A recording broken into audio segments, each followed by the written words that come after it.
আসসালামু আলাইকুম ভিউয়ার্স, আজকে দেখাবো এই প্রুনিং শেয়ারের কাজটা কি। এই প্রুনিং শেয়ার দিয়ে আপনারা কি কাজটা জরুরি করতে পারবেন। এই হচ্ছে আমাদের চাইনা বাঁশ, এইগুলো আমরা লাগাইছি, এইগুলাকে আমরা কেটে দেবো। সমান করে কেটে দেওয়ার জন্য এই প্রুনিং শেয়ারটা খুবই ইম্পর্টেন্ট। এই প্রুনিং শেয়ারটা ধারালো হতে হবে। ধারালো দিয়ে আপনি দেখেন আমরা কিন্তু সমান করে এটাকে কেটে দিচ্ছি। কীভাবে কেটে দিচ্ছি, সৌন্দর্য বৃদ্ধির জন্য কিন্তু এটা কাটতে হবে।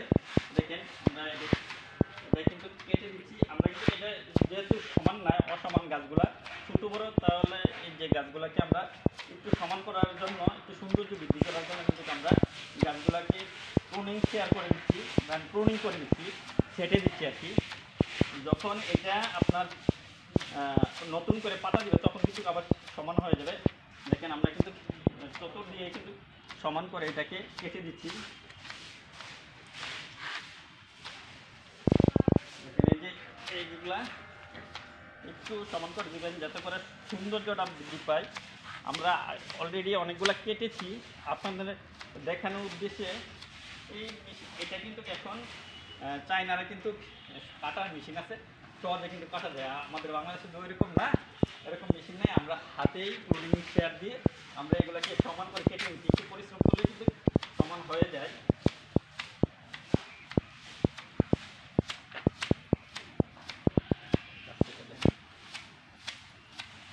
এটা কিন্তু খুবই ধারালো, তবে এখানে একটু টেকনিক ইউজ করতে হয়, একটু জোরে দিতে হবে, টেকনিকে দিতে হবে। আস্তে দিলে আবার থেতলে যাবে।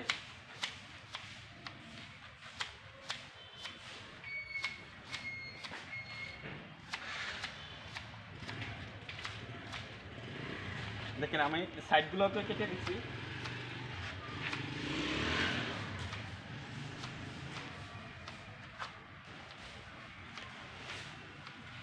এরকম প্রুনিং শেয়ার যদি থাকে তাহলে কিন্তু আপনার বাড়িতে শুধু এই গাছ না, গাছ সুন্দর করার জন্য কিন্তু অনেক ধরনের গাছ থাকে, পাতা বার জাতীয়।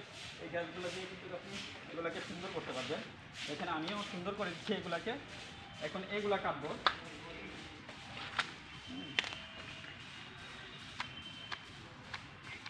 দেখেন এগুলাকে আমি এখন এগুলাকে কেটে নিচ্ছি কীভাবে, একটু সমান করে। কিন্তু আমি এগুলাকে অনেক বড়, কিন্তু এইগুলা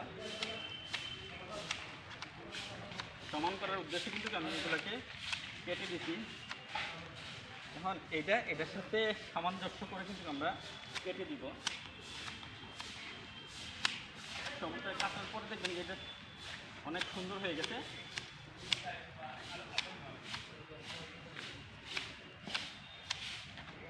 অলরেডি দেখেন আমরা এই যে এটা কাটছি, অলরেডি দেখেন এটা আমরা কেটেছি, অনেক সুন্দর হয়েছে। কিন্তু এটা অনেক সুন্দর করে কিন্তু এটা একটা আকর্ষণ বা ডিসপ্লে হয়েছে। এটা অফিসের সামনে আপনারা এই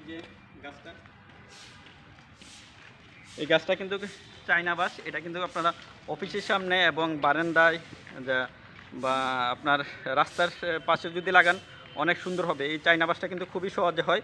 এটার গুঁড়া যদি নিয়ে লাগিয়ে দেন তাহলে কিন্তু দ্রুত হয়ে যায়, এবং এটা কিন্তু ইনডোরও হয়, ছায়াতেও হয়। আপনারা কিন্তু ইনডোরও বা ছায়াতেও লাগাইতে পারবেন। ওকে ভিউয়ার্স, সবাই ভালো থাকেন, আর আমার এই পেজটাকে সবাই ফলো করবেন, চ্যানেলটাকে সবাই সাবস্ক্রাইব করবেন। আল্লাহ হাফেজ, আসসালামু আলাইকুম রহমতুল্লাহি ওয়া বারাকাতুহু।